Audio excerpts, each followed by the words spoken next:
আসসালামু আলাইকুম everyone, I hope সবাই অনেক ভালো আছেন। আজকে নিয়ে আসলাম শুটকির ভর্তার রেসিপি। তো অনেক দিন যাবৎ শরীরটা একটু জ্বর জ্বর ভাব, তো ভালো লাগছিল না, কিছু দিয়ে খেতে রুচি হচ্ছিল না, মানে মুখে কোনো টেস্ট নাই। তো যাই হোক, সেই জন্য অনেক কষ্ট করে হলেও মানে ভাবলাম যে একটু শুটকির ভর্তা করে খাই, ভালো লাগবে। তো যেই চিন্তা সেই মানে কাজ। তো অলরেডি বানিয়েও ফেললাম এবং খাওয়া শুরু করে দিলাম ইফতারের টাইমেই।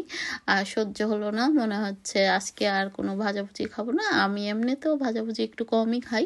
তো যাই হোক, আজকে যেহেতু আমার শরীরটা একটু খারাপ, মানে কয়েকদিন যাবতই একটু জ্বর জ্বর ভাব, আর এই সব ঠান্ডার দেশে একটু বাহিরে বের হলে বা এমনিতেও ওয়েদারটা চেঞ্জ হলে, শুধু এখানেই না বাংলাদেশেও মানে ওয়েদার চেঞ্জ হলে সবারই দেখবেন কম বেশি সর্দি কাশি আর জ্বর মনে হয় যে লেগেই থাকে। তো যাই হোক, তো কক্সবাজার থেকে আমি বাংলাদেশে যে গিয়েছিলাম তখন এই শুটকিগুলো এনেছি। এগুলো দিয়ে এখনও তেমন একটা মানে ভর্তা খাওয়া হয়নি।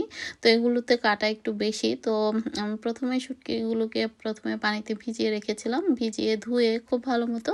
তো সামনে একটু তেল দিয়ে মানে কড়াইতে আমি এটাকে ভেজে নিয়েছি। ভাজাটা আর আপনাদের সঙ্গে শেয়ার করে নিই।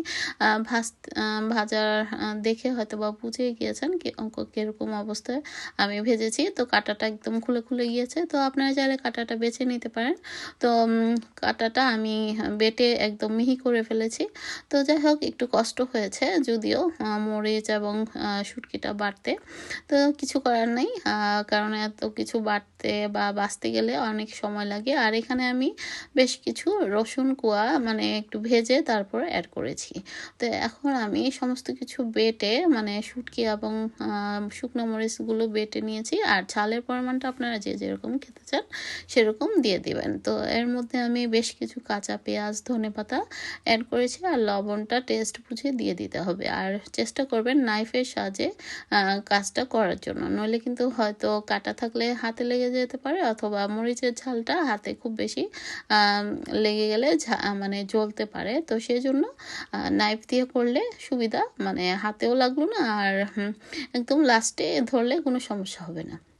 তো সমস্ত কিছু আমি পেঁয়াজ দিয়ে আমি ভালো মতো বেটে নিচ্ছি, আর রসুনটাও আমি এর মধ্যেই দিয়ে দিয়েছিলাম, হয়তো খেয়াল করেছেন কিনা জানি না। তো এই তো এরকম দু একবার ভালো মতো মিক্সড করে নিচ্ছি। তো পাটার ভর্তা দেখে মানে খুব লোভ হচ্ছিল যে এখনই খেয়ে ফেলি, যদিও রোজা। তো রোজা ভেঙে মানে কখন খাবো আমার নিজেরই মানে লোভ লাগছিল। জানি না আপনাদের কার কাছে কেমন লাগছে, জিভে পানি তো নিশ্চয়ই আসবে এরকম ভর্তা হলে, কার না মুখে জল আসে। তো যাই হোক, পানি তো আসবেই।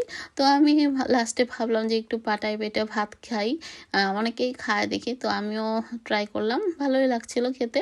তো খুবই সুস্বাদু হয়েছে, আলহামদুলিল্লাহ। যাক, জ্বরের মুখে আসলেই ভালো লেগেছে। আর জ্বর মুখে দেখবেন এই ধরনের খাবারগুলো ভালো লাগে খেতে। তো আপনারাও বাসায় এভাবে খেয়ে দেখবেন, খুব ভালো লাগবে। তো যাই হোক, আমার রেসিপিটা কেমন লেগেছে অবশ্যই কমেন্টস করে জানাবেন। তো আজ এ পর্যন্ত, সবাই ভালো থাকবেন, আমাদের জন্য দোয়া করবেন, আর আপনাদের জন্য রইল অনেক দোয়া। আল্লাহ হাফেজ, থ্যাংক ইউ ফর ওয়াচিং।